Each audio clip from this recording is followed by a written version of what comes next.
Nós vamos iniciar essa série intitulada Os 5 Solas da Reforma, que será composta de 5 sermões e algumas aulas, 4 aulas, que vão começar na semana que vem. Hoje não teremos aula de escola dominical, mas teremos nos próximos domingos aulas em conjunto sobre coisas relacionadas também a temas relacionados à Reforma Protestante. Então, os 5 solas da Reforma é algo que eu vou explicar um pouco hoje, mas deixa eu já avisar que essa mensagem é um pouco diferente, porque eu vou ler o texto bíblico lá no meio da mensagem. Tá? Antes eu quero fazer uma introdução, ainda que breve, sobre o que a Reforma Protestante representou, para depois ler o texto sagrado e tirar as lições próprias da mensagem de hoje. Então, vamos explicar um pouquinho do porquê uma série como essa, por que falar dos 5 solas da Reforma Protestante. Bem, a primeira coisa é a ocasião é bem convidativa. Em vários lugares do mundo há algum tempo tem se falado sobre os 500 anos da Reforma. Por que 500 anos? Porque lembram do marco lá atrás, em 1517, no qual Martinho Lutero colocou teses, 95 teses, contestando algumas práticas da igreja de então. Quando eu falo igreja de então, lembre-se que não havia diferença entre igreja católica romana e igreja evangélica. Havia só uma igreja no ocidente, então você fazia parte dela. Há muitas pessoas que viam coisas erradas nela e já tinham protestado antes. Alguns inclusive perderam a sua própria vida. Mas Martinho Lutero fez uma coisa que, embora tenha ganhado um símbolo muito marcante, foi muito singelo.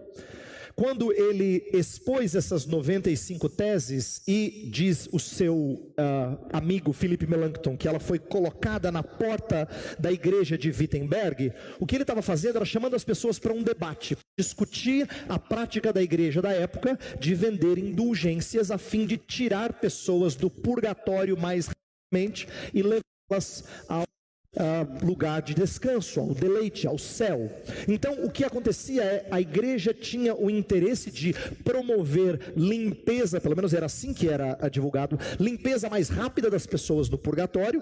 E Lutero, que ainda não é uma pessoa com uma teologia pura nessa época, ele está descobrindo as coisas devagarzinho, ele não rompe com tudo de uma vez, mas ele percebe que haviam motivações que não eram boas, do tipo, a igreja estava usando isso com interesses financeiros, e ele critica isso. Ele entende que o Papa não tem autoridade. Ele tem uma frase genial, quando ele explica as teses, em que ele fala assim, que se o Papa tivesse o poder de tirar alguém do purgatório mais rápido, por que ele já não tirava todo mundo, graciosamente, sem ter que fazer com que isso custasse dinheiro às pessoas? Então ele estava contestando a prática da época.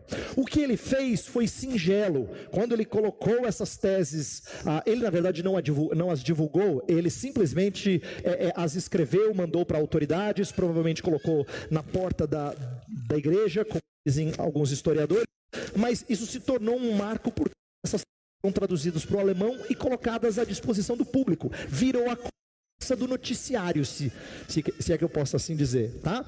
Virou a conversa da Alemanha na época, porque representava uma reação a abusos. Então, embora a data em si não tenha sido tão significativa na época, ela virou ícone do movimento como um todo. Por isso, nesse ano, muita gente tem feito eventos ao redor do mundo para celebrar e relembrar o legado da Reforma Protestante 5 séculos depois. Por que falar dos 5 solas, como são chamados? Porque, embora eles sejam lemas contemporâneos, na época, Lutero, Calvino, Zwinglio, Bullinger e outros reformadores, ninguém falou assim, sola escritura. Esse, na verdade, é um tema cunhado no século XX, tem pouco tempo que ele existe. Alguns esses solas não existiram até 40, 50 anos atrás. Então, esses são lemas contemporâneos, mas que visam representar as ênfases principais do movimento da reforma contra Roma. E eu vou explicá-los resumidamente hoje, e depois nós vamos gastar tempo com cada um deles, eu e pastor Jailson, tá? Então, o tema que eles englobam algumas ênfases de maneira bem resumida. Tem muita coisa que a gente poderia falar sobre a Reforma Protestante, mas essa é uma forma mais sintética de fazê-lo. E a abrangência A abrangência da reforma é muito importante. Essa é a razão pela qual a gente vai gastar um tempo nas aulas de escola dominical falando sobre implicações para a sociedade desse movimento. Foi um movimento primordialmente teológico, e isso é importante enfatizar. A maioria dos alunos, quando estuda sobre a reforma no ensino médio, não ouve isso.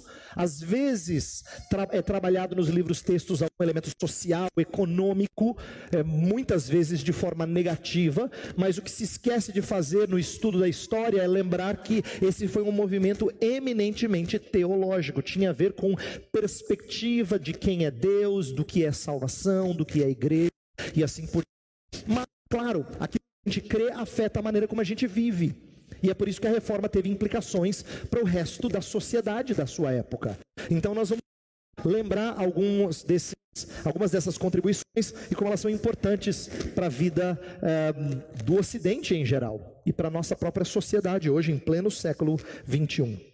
Então, por que a repetição da palavra sola, né? Sola Escritura, solus Christus, muda aqui de sola para solos por causa da declinação do latim, mas é sempre somente. Sola significa somente, só isso, só isso. Por que essa ênfase, né? Sola fide, sola gratia. Você inclusive já deve ter visto isso antes. Se você presta atenção no nosso boletim, eles já há bastante tempo têm, acho que agora saiu, né? Eles tinham os solas aqui. Ironicamente, nesse domingo nós não temos mais, porque acho que a gente vai expor aqui todos os domingos, mas os solas tinham aqui atrás. Tá aqui? Perdi? Ah, tá aqui. O que afirmamos? Eu perdi, tá aqui. Então você já viu isso antes, né? O que afirmamos, sola Escritura, sola fide, sola Cristo, sola gratia, sola Deo glória, e nós vamos falar sobre cada desses fundamentos. Mas por que a repetição da palavra sola? Então eu quero propor aqui como é que a gente pode ver esse espírito de protesto em relação à igreja romana. Veja só, havia um protesto teológico contra a autoridade usurpada da igreja. A autoridade da igreja existe, sim, ela é real, mas ela não é intrínseca à igreja, e sim derivada. Isto é, ela é derivada do Senhor, é derivada da sua palavra, da nossa salvação. É por isso que a igreja fala com autoridade, mas não porque ela tem autoridade intrínseca, ela tem autoridade derivada.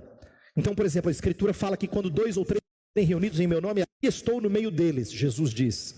O que ele está querendo dizer? Que quando as pessoas são confrontadas no seu erro, elas não confrontam com a autoridade própria, elas confrontam com a autoridade de Cristo. Elas confrontam com a autoridade de Cristo.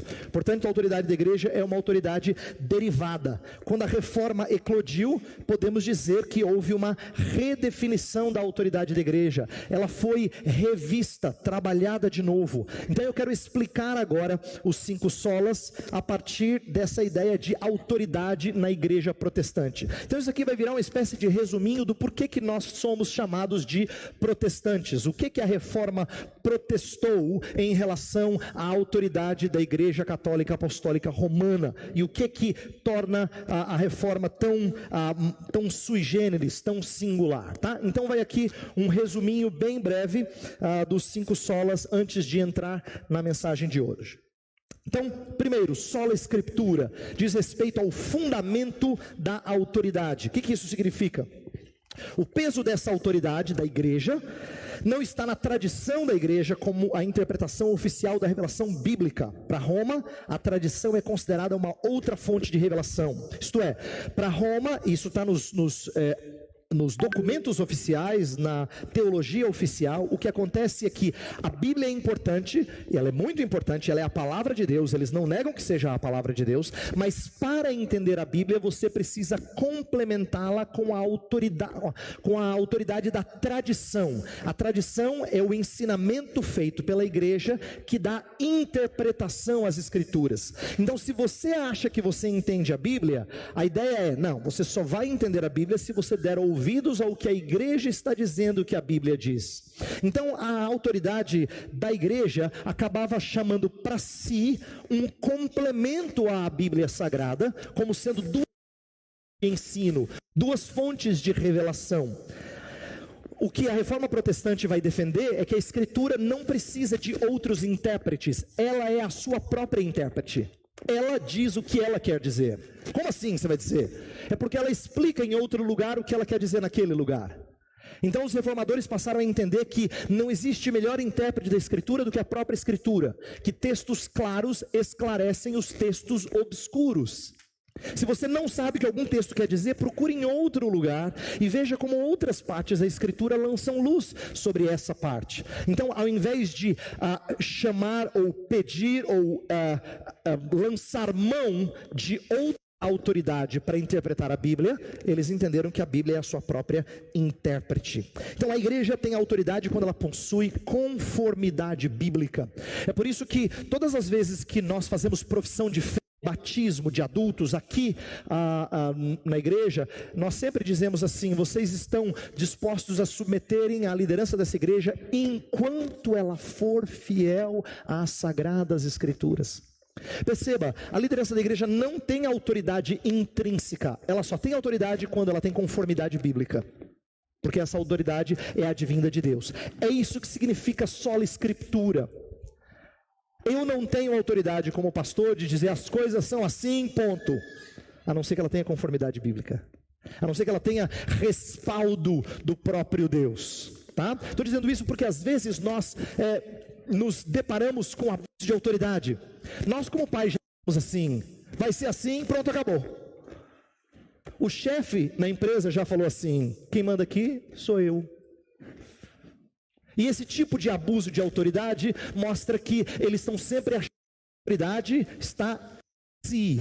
Uma coisa que a igreja precisa sempre lembrar é que a autoridade não é intrínseca, não é inerente à igreja, à liderança da igreja, e sim à escritura, e é da escritura que ela tem autoridade para ensinar, para repreender, para instruir, para direcionar. Portanto, a autoridade vem quando está fundamentada nas escrituras. O solus Christus significa que Jesus Cristo é o mediador dessa autoridade. O mediador dessa autoridade. Veja, o peso dessa autoridade não está nas pessoas ou rituais. Pessoas, eu digo nós, homens, ou outros do passado, ou mesmo rituais. Veja só, esse tema refere-se à confiança que a igreja romana, na época da Reforma, depositava em figuras religiosas, tanto Maria e os santos, como sendo pessoas de fé, que no passado acumularam méritos para a igreja. É isso que a igreja romana ensina. A ideia é que Maria e os santos são importantes não como salvadores. Se você disser assim que para um católico que ele entende que Maria é salvadora, você está entendendo completamente errado. Que Maria é como se fosse Deus, ele vai dizer não, não é. Mas qual é a veneração para com figuras assim como os santos do passado? É porque eles foram tão crentes que eles acumularam méritos que depois podem ficar à sua disposição, se a igreja dispensá-los a você.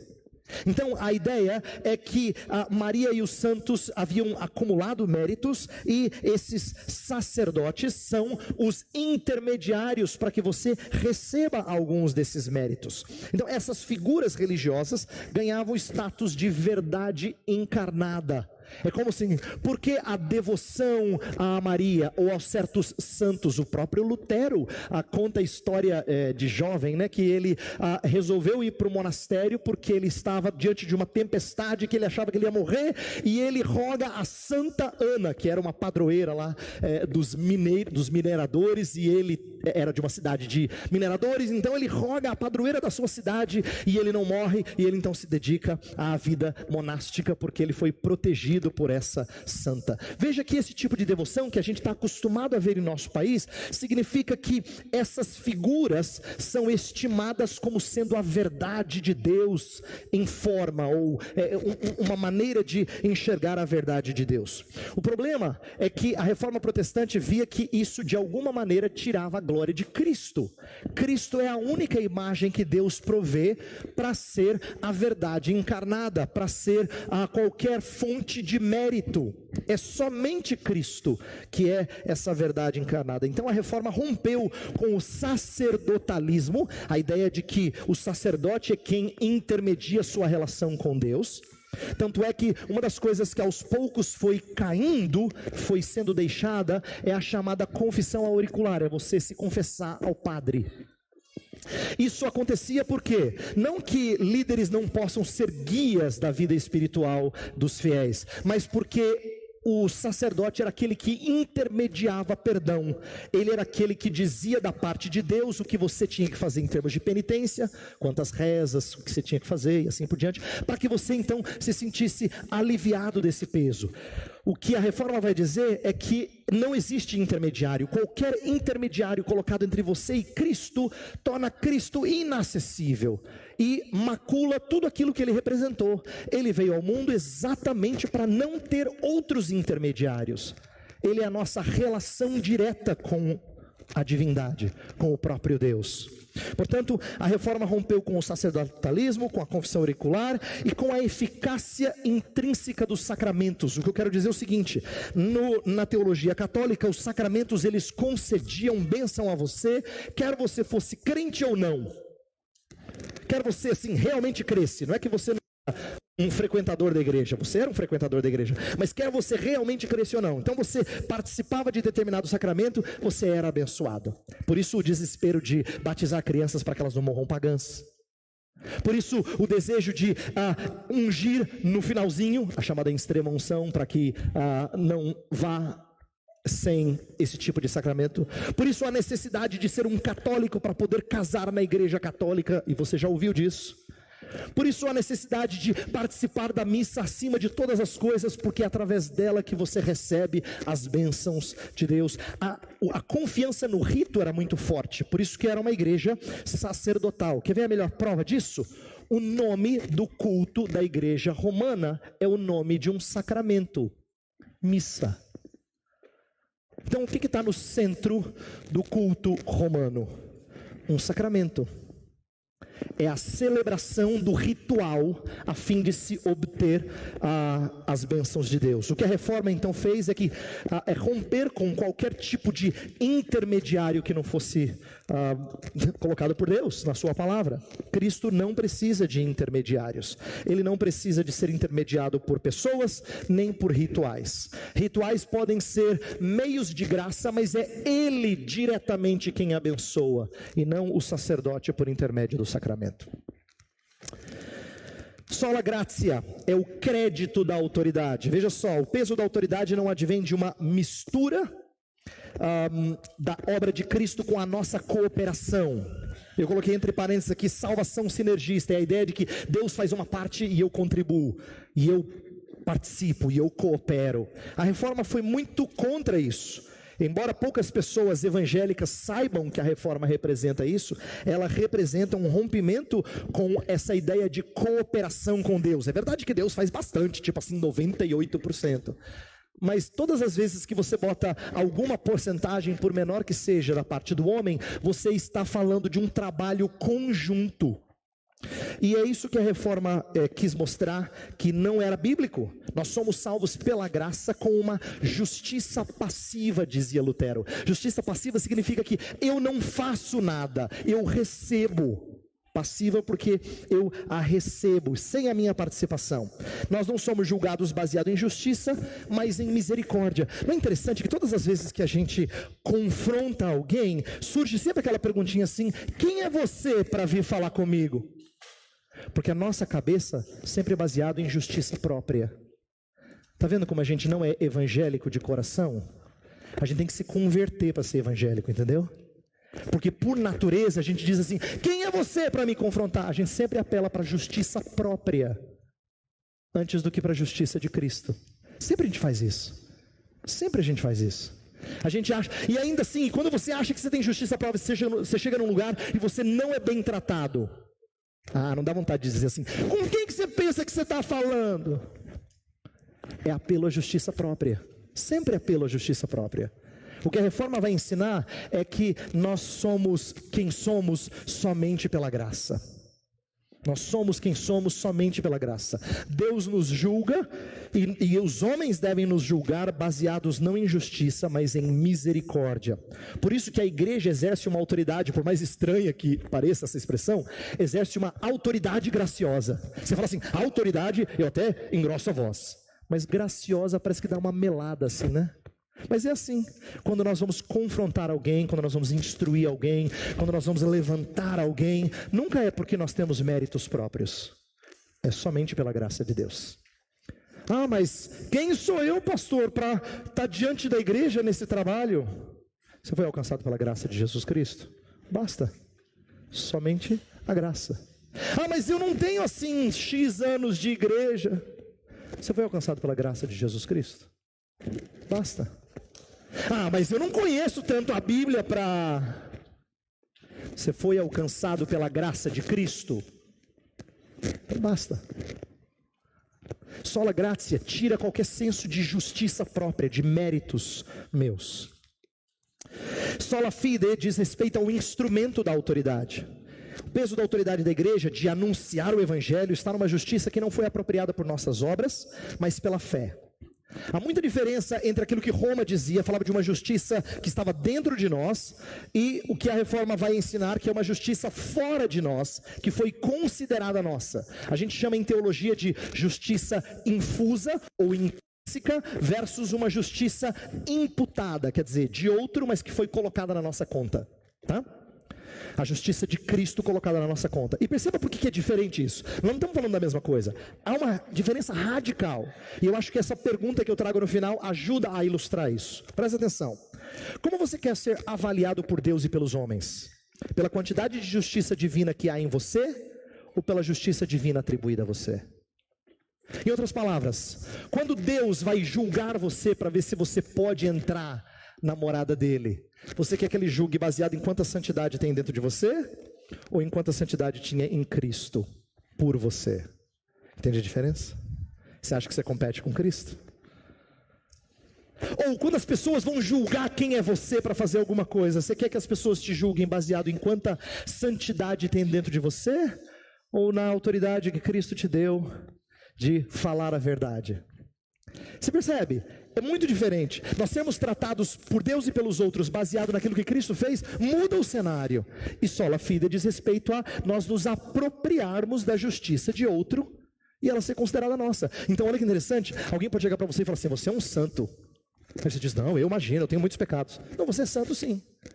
Não por causa da justiça que há em você, mas por causa da justiça que foi atribuída a você.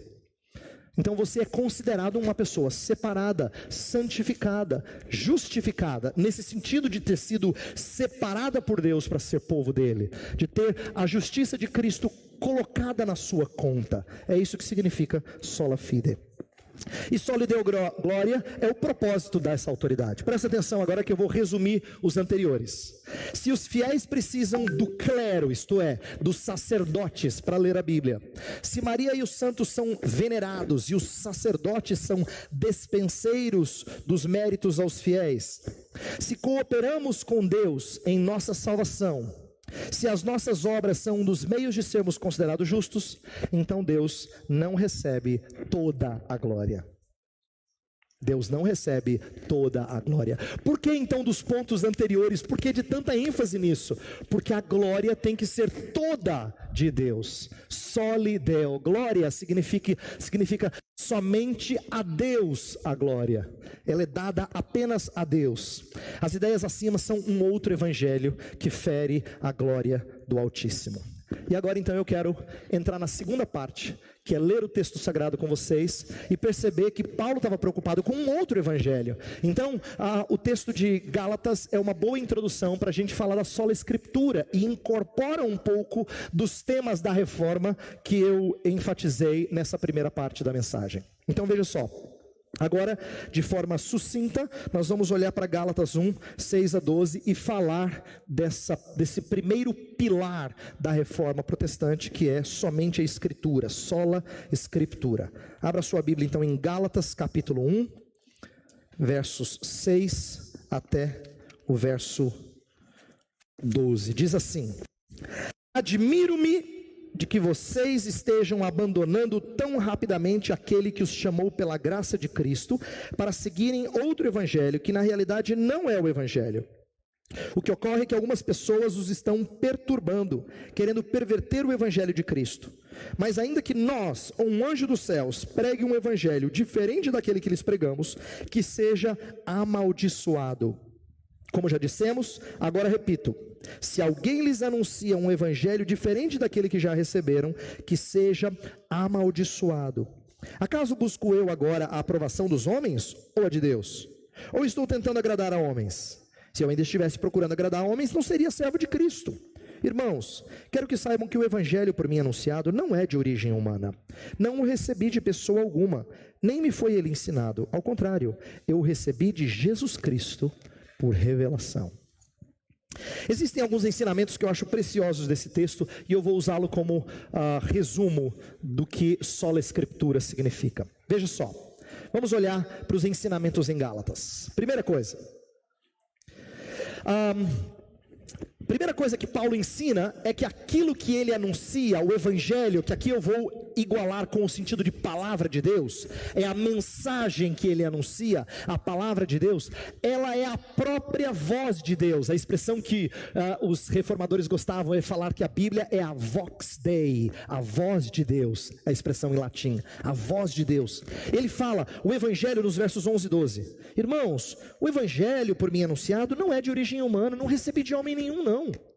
Eu recebi de Jesus Cristo por revelação, ele diz no final do verso 12. Então, o que ele está ensinando aqui é que esse evangelho que ele anuncia, essa mensagem que ele registrava nas suas cartas, ela não tinha autoridade porque ele a colocava, ela era o próprio Deus falando. Imagina só, Paulo tem consciência de que quando ele escreve as coisas que ele escreve, Deus fala por intermédio dele. Essa é uma coisa extraordinária. Pensar que esses homens falhos, e Paulo também era falho, quando ele escrevia essas verdades, Deus estava falando. E aqui eu quero destacar que, em alguma medida também, quando a palavra de Deus é fielmente anunciada, é Deus falando. Tanto é que um dos textos que eu muito gosto, lá em 1 Coríntios 14, fala que quando um profeta profere a palavra de Deus, e um ímpio adentra a igreja, e os segredos do seu coração lhes são escancarados, quer dizer, quando a Bíblia pregada de alguma maneira evidencia a pessoa, desnuda a pessoa em relação aos seus segredos, ele diz assim, Deus está aqui. Está lá em 1 Coríntios 14, versos 24 e 25. Quando a palavra é anunciada de tal forma que a sua vida é exposta por um conhecimento que só Deus pode ter, então você fala assim, é Deus falando. Então é isso que os reformadores criam acerca da palavra de Deus. Eles criam que a palavra de Deus não é só um livro sobre as nossas experiências com Deus, não é o registro que as pessoas fizeram de contato com Deus, era o próprio Deus falando. Por isso o conceito de palavra inspirada se tornou tão importante. Toda a escritura é inspirada por Deus. A palavra inspirada significa que Deus sopra a sua vida nessas palavras. É como se fosse o hálito de Deus. Sabe quando você fala e alguma coisa e você sente que está saindo ventinho da boca, como dizem as crianças? É Deus falando. Quando a escritura é lida e fielmente anunciada, é como se você sentisse o hálito de Deus, a própria voz de Deus. É isso que os reformadores então ensinavam, e é importante que a gente aprenda e enfatize isso. Por quê? Porque todas as vezes que nós menosprezamos esse livro, como o presbítero Fábio orou, nós estamos menosprezando ouvir o próprio Deus. Presta atenção, em tantas vezes que você diz assim, eu conheço a palavra de Deus, mas eu queria sim que Deus me ajudasse, me instruísse, eu queria que Ele me mostrasse.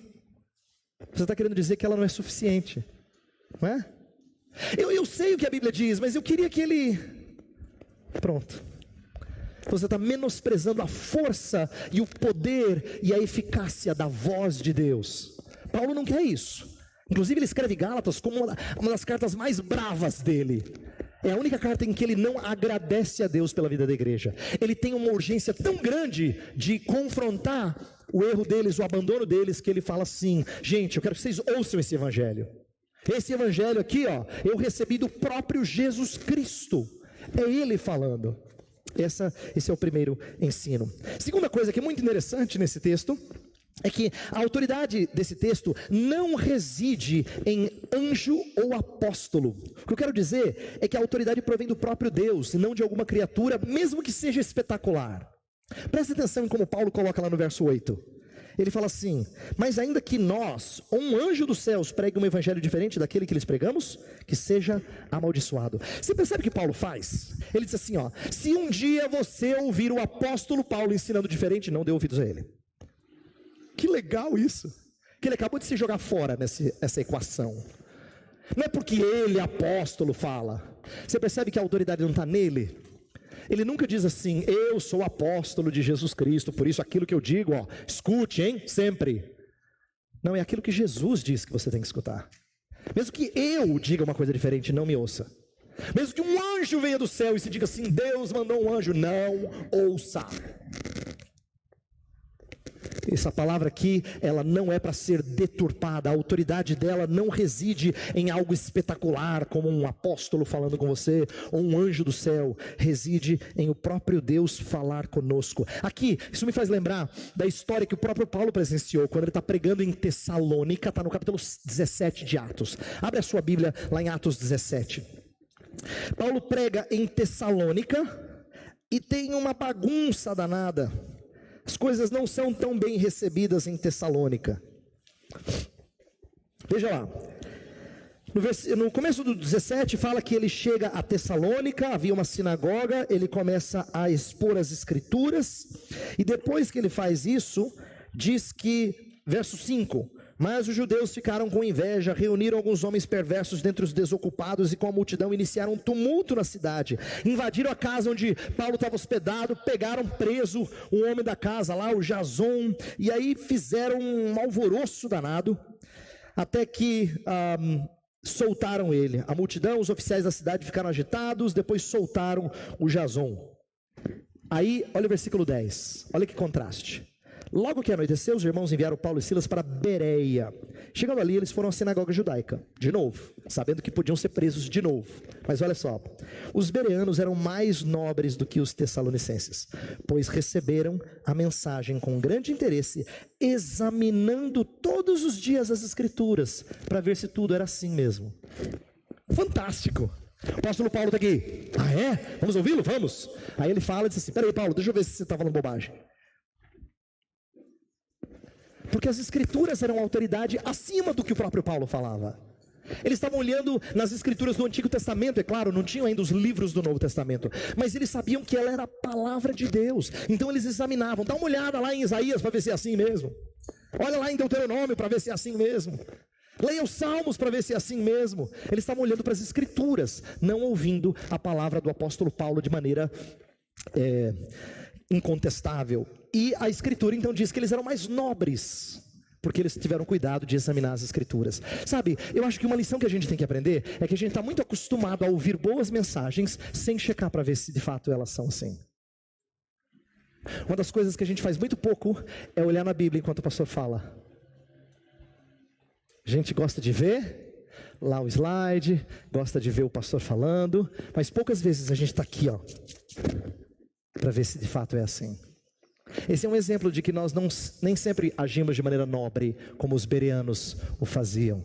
Eles sabiam que a autoridade estava no texto, e a palavra pregada tinha que bater com o texto. Então, a autoridade não reside em uma criatura, por mais espetacular que ela seja, anjo ou apóstolo, mas no próprio Deus. Outra coisa que o texto nos ensina é que, por mais que Paulo esteja confrontando alguém dizer uma coisa diferente, não significa que o que a gente recebeu de ensino do passado tem que ser jogado fora, como se cada vez que a escritura fosse lida, ela tivesse que ser lida do zero, como se fôssemos uma tábula rasa. Não é verdade. Olha o versículo 9, o que ele diz. Versículo 9, voltando agora para Gálatas, versículo 9 diz assim: como já dissemos, agora repito, se alguém lhes ensina um evangelho diferente daquele que já receberam, que seja amaldiçoado. A ideia é de que eles receberam uma tradição e eles têm que permanecer nessa tradição. É importante que eu diga isso a vocês, para explicar uma coisa da reforma protestante que nem sempre é clara para as pessoas. Quando os reformadores estavam se contrapondo à igreja, eles não estavam jogando a história inteira fora. Pelo contrário, eles estavam voltando a algumas autoridades da igreja para dizer, nós não estamos sozinhos nessas críticas. Eles valorizavam autoridades do passado. Eles valorizaram escritores do passado que diziam mais ou menos a mesma coisa, talvez não com tanta clareza, mas apontavam numa mesma direção. Portanto, quando a gente lê as escrituras, embora eu esteja falando aqui da importância de você olhar para o texto, a gente não menospreza o legado que a igreja nos deixou. Então é por isso que quando o pastor prepara sermão, ele tem que ler outras pessoas para ajudá-lo a entender o texto. É normal isso. Eu dou ouvidos a outros. É por isso que quando a gente ensina na igreja, a gente sempre tem que ensinar baseado na nossa confissão de fé, nos nossos catecismos. Eles nos ajudam a interpretar as escrituras. Portanto, entenda uma coisa. A diferença disso para aquilo que Roma fazia é que essas interpretações não estão em pé de igualdade com a escritura. Eles são subordinados, mas usados como lente para que a gente entenda a escritura. Mas tudo aquilo que é subordinado está passível de mudança. Essa lente pode mudar, pode ficar com um grau mais alto, mais baixo, entendeu? Essa lente muda, mas ela serve para a gente enxergar e extrair as verdades da escritura. Paulo então está ensinando que existe uma tradição que é boa. Em Tessalonicenses ele usa a ideia de permanecer nas tradições que receberam. Então Paulo não é contra nós aprendermos das escrituras agora, baseado naquilo que a gente aprendeu antes, naquilo que nos deixaram, tá? Então um dos lemas que a reforma acabou cunhando é o seguinte: sola escritura, atenção, não significa nuda escritura. Nuda escritura significa ler as escrituras sem auxílio de ninguém. Nuda no sentido de sem auxílio, nu, de fato, sem auxílio. Sola escritura significa que só ela é a autoridade final, mas a gente não lê as escrituras sem auxílio de ninguém. Não é verdade. Deus não nos coloca na igreja para dizer, ou melhor, Deus não nos dá a Bíblia para dizer assim, você não precisa da igreja, você vai entender a Bíblia sozinha. Não é verdade. Senão a gente não faria ensino da palavra aqui domingo após domingo. Sola escritura então não significa ler as escrituras por si mesmo sem auxílio de ninguém. Por último, Paulo alerta em relação aos corruptores, aqueles que estavam tentando perverter as escrituras e acabavam desviando pessoas da igreja. Olha o versículos 6 e 7. Admiro-me de que vocês estejam abandonando tão rapidamente aquele que os chamou pela graça de Cristo para seguirem outro evangelho, que na realidade não é o evangelho. O que ocorre é que algumas pessoas os estão perturbando, querendo perverter o evangelho de Cristo. Então Paulo sabia que havia mestres ao redor que estavam tentando deturpar o ensino das escrituras. Entenda que isso não é uma coisa nova. Paulo não estava se deparando com uma situação nova. Satanás fez isso com Jesus Cristo no deserto. Caso você não saiba, na história da tentação de Jesus no deserto, tanto Jesus usa as escrituras como o próprio Satanás usa as escrituras. Ele faz referência ao Salmo 91, para que Jesus Cristo então pulasse lá do lugar alto e fosse protegido pelos anjos. Só que o que Satanás faz, que pouca gente percebe, é que ele corta a parte do Salmo que lhe interessa. Ele omite certas frases que dão outro sentido àquelas frases do Salmo 91. Então, ensino errôneo vem por intermédio das escrituras também. E Paulo sabia disso. Ele sabia que a gente podia usar as escrituras para dizer assim, tem que circuncidar, está na Bíblia. Se não circuncidar não é de Deus. Aí pronto, está na Bíblia. E agora? Tem ou não tem que circuncidar? Paulo lida com esses problemas lá em Gálatas. De gente que trazia a lei de Moisés e algumas regras que não tinham vigor sobre os da Galácia, mas dizendo que era a palavra de Deus. Esses queriam perverter a palavra de Deus e acabavam desviando pessoas. Então as pessoas passavam a confiar nesses conceitos. Então esse ensinamento de Gálatas eu creio que tem várias implicações para nós e eu quero gastar o resto da mensagem agora falando de algumas implicações. Primeiro, veja os perigos que nós enfrentamos hoje, tá? Quais são os usurpadores de autoridade? Primeiro, o tradicionalismo. O que eu quero dizer por tradicionalismo? São pessoas que muitas vezes se apegam, isso aconteceu na época da reforma e acontece hoje, se apegam ao que a gente sempre fez. Mas a gente sempre fez assim. Ora, mas sempre fez assim, não tem autoridade maior do que as escrituras. Mas a gente sempre fez isso, já tem 40 anos na igreja que a gente faz assim. Esse é o tradicionalismo, ele se apega àquilo que sempre foi para dizer que é assim que tem que ser. Ele nunca sujeita a tradição ao crivo das escrituras. Lembra que eu falei? Tradição em si não é errada quando ela está debaixo das escrituras, sendo sempre reavaliada pelas escrituras. Então a gente pode ter uma tradição na igreja que a gente faz há anos, não tem problema, contanto que ela esteja em conformidade com as escrituras. O tradicionalismo, ele pega a tradição e ele coloca como uma fonte de autoridade paralela. Isso aconteceu não só na reforma, mas acontece hoje, quando as pessoas se apegam a certas tradições. Quer ver uma coisa muito curiosa, triste da nossa nação? Nós estamos num tempo em que a igreja evangélica cresceu muito, mas ela parece muito com a igreja medieval.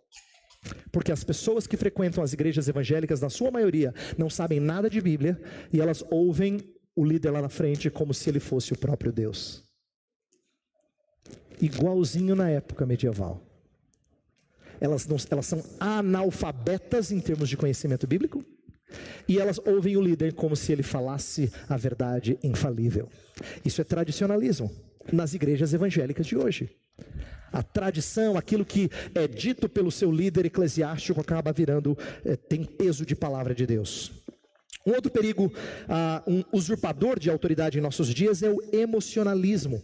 Na época da reforma já haviam os chamados entusiastas, era um termo que eles usavam, para dizer aquelas pessoas que estavam mais preocupadas com o que o Espírito fala para nós.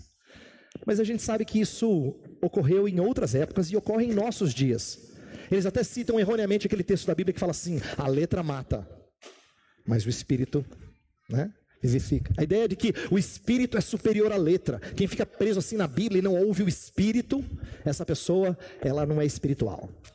Quando na verdade esse emocionalismo faz o quê? É isso que as pessoas não percebem. Ela coloca a fonte de autoridade dentro, antes do que fora. É completamente subjetivo, porque tem a ver com o que eu sinto. Eu sinto que Deus está me falando isso, viu? Então faça favor de escutar. O emocionalismo, ele coloca a autoridade dentro de nós, e esse é o perigo. Um terceiro usurpador é o racionalismo. O racionalismo é aquele que diz que se a nossa razão diz que é assim, se a ciência diz que é assim, então é melhor você rever as escrituras.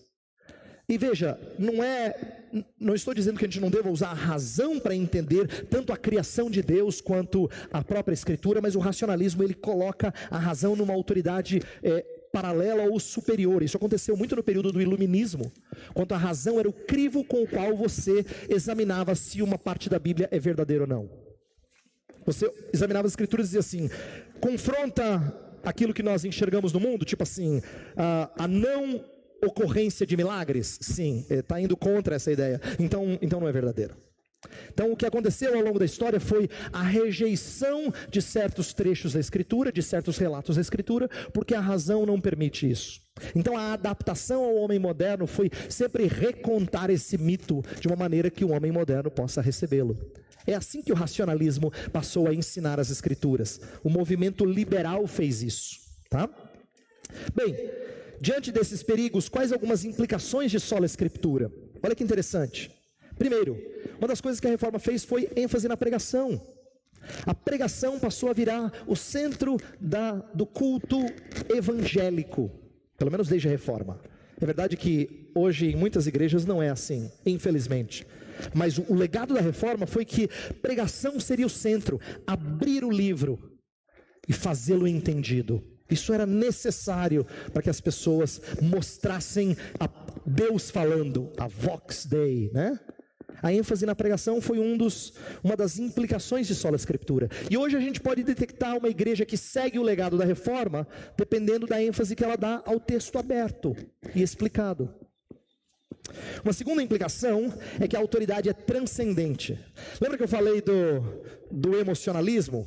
Pois bem, a verdade é que tanto tradições, quanto emoções, quanto razão estão aqui dentro. Estão aqui dentro. A escritura está fora. E quando a gente coloca a escritura como palavra infalível, como a nossa regra última, nós estamos dizendo que a autoridade que julga as nossas diferenças não está aqui dentro. Está aqui dentro e fala assim, você entende desse jeito, mas eu entendo de outro, que vale o que está aqui. Mas eu enxergo diferente de você. Então, o que está aqui dentro é o que conta. Mas quando a autoridade está fora, quando ela é transcendente, então eu sempre tenho que me sujeitar. Eu sempre posso ter entendido errado. E é por isso que eu sempre tenho que colocar a minha compreensão das Escrituras e do mundo debaixo do crivo da palavra de Deus. É bem humilhante, mas é bom que seja assim. Como é que você sabe disso? Você tem que sempre calcar nas Escrituras. A autoridade é transcendente, não pertence, não está dentro de mim. Mas como é que a gente sabe que a Bíblia é a palavra de Deus? Os reformadores desenvolveram a ideia de testemunho interno do Espírito Santo. João Calvino aqui é magistral. O que ele nos ensina basicamente é que crer nas Escrituras como autoridade é uma questão de fé, não de argumentação. Você não prova que a Bíblia é a palavra de Deus, você crê que a Bíblia é a palavra de Deus. Aí as pessoas dizem, então é isso, não dá para argumentar com você, porque você diz que a Bíblia é a palavra de Deus baseada em fé. Na verdade, tudo aquilo que nós confirmamos ser autoridade é um ato de fé. Presta atenção, se alguém diz que o que o médico fala, está falado, é uma questão de fé, ele atribuiu autoridade àquela figura. Não, o que o profissional diz na área dele, essa é uma questão de fé. Você está dizendo, você está concedendo àquela pessoa a autoridade para falar incontestavelmente na sua área profissional. Na verdade, a autoridade sempre é uma questão de fé. Você não prova autoridade, você crê que alguém é autoridade. Sempre é assim. E como é que nós cremos que a Bíblia é a palavra infalível de Deus? Porque o Espírito Santo testifica internamente de que Deus fala pela sua palavra. Então esse é o testemunho interno do Espírito Santo. Eu quero terminar mostrando duas coisas. Primeiro, o testemunho de Martinho Lutero quando foi confrontado diante daquelas autoridades que eu mencionei no começo, né? No começo eu falei de que ele foi colocado diante de autoridades que exigiram que ele revogasse, que ele deixasse todos os seus ensinos. Olha só como ele responde com uma mente cativa da palavra de Deus. Olha só, isso aqui são palavras dele. A não ser que eu seja convencido de erro pelo testemunho da Escritura, ou, visto que não dou valor à autoridade não provada do Papa e dos concílios, por ser claro que eles muitas vezes erraram e frequentemente se contradisseram, por um raciocínio evidente, continuo convencido pelas Escrituras, às quais apelei, e minha consciência foi feita cativa pela palavra de Deus. Não posso e não quero retratar-me de qualquer coisa, pois agir contra a nossa consciência não é coisa segura nem permitida a nós. É esta a minha posição, não posso agir diversamente. Deus me ajude. Amém. E foi assim que ele começou o rompimento com a igreja estabelecida de então, para começar um novo movimento evangélico. O que a gente aprende e traz para nós desse primeiro lema? Primeiro, nós carecemos de transformação. Portanto, a gente tem que tratar esse livro como sendo especial. Muitos livros informam, alguns livros até reformam, mas só um transforma. Sabe por que a gente dá valor a esse livro? Porque ele é capaz de fazer coisas que nenhum outro livro é capaz de fazer. E nós precisamos disso. Se a gente reconhece que nós somos pessoas aquém do que a gente tem que ser, nós estamos abaixo de um padrão correto de vida, se a gente tem problemas na nossa casa e a gente gostaria que a nossa família tivesse um padrão melhor de vida familiar, se a gente for para outros livros, eles podem informar, trazer muita informação legal, muita coisa legal, sobre como cuidar de filhos, como finanças, como resolver esse problema profissional, uma série de coisas. Eles informam, às vezes até reformam sua maneira de fazer alguma coisa, mas nenhum livro tem poder de transformar você de dentro para fora. Por isso que a gente preza esse livro, e por isso que os fiéis ao longo dos anos foram conhecidos como o povo do livro. É assim que os evangélicos eram conhecidos, o povo do livro. Sabe como é que os evangélicos eram chamados, xingados no começo do movimento evangélico no século XIX aqui no Brasil? Quando os católicos tinham raiva dos evangélicos, falavam assim, lá vem o Bíblia. Olha que xingamento bonito. Lá vem o Bíblia. É o cara que se baseia nesse livro aqui o tempo todo. Sola Escritura era o marco desses evangélicos. Que importante a gente ter luz objetiva de Deus em meio ao subjetivismo de nossos dias. Eu quero dizer o seguinte, e eu termino com isso. Como a gente vive num tempo confuso, difícil, como a gente vive num tempo assim de muitas vozes, e se a gente ouve alguma coisa que não o Senhor, então a gente vai se dar mal. A gente precisa de alguma coisa que seja objetiva. Quando a gente está no túnel escuro, nós não queremos caminhos alternativos. Sabe aquelas cenas de filme em que alguém chega assim num túnel e tem 3 possibilidades? Aquilo é desesperador, não é? É claro que o mocinho sempre escolhe corretamente. Mas na nossa vida não é brincadeira de mocinho e de bandido. A gente não gostaria de ter 3 opções sem uma estar mais clara do que outra. Como é bom quando a gente tem luz objetiva em meio às dificuldades da nossa vida. É o próprio Deus falando com você como é que você deve conduzir a sua vida. É disso que a gente precisa. E graças a Deus nós a temos. Por isso eu louvo ao Senhor por termos um livro que nos transforma e que nos dirige de forma concreta. Eu vou orar.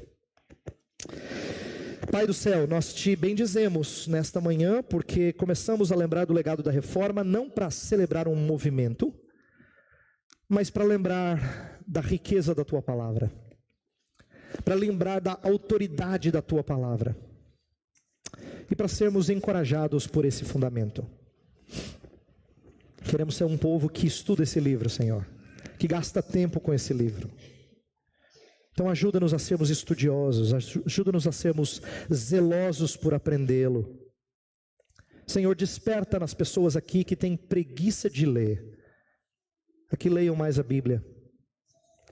Desperta aqueles que têm falhado nas devocionais, a gastarem mais tempo em devoção.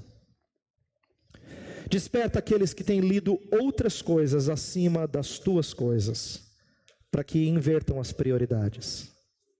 Senhor, corrige-nos e faz-nos falar desse livro como nossa autoridade final para a nossa vida, tanto na fé quanto na prática.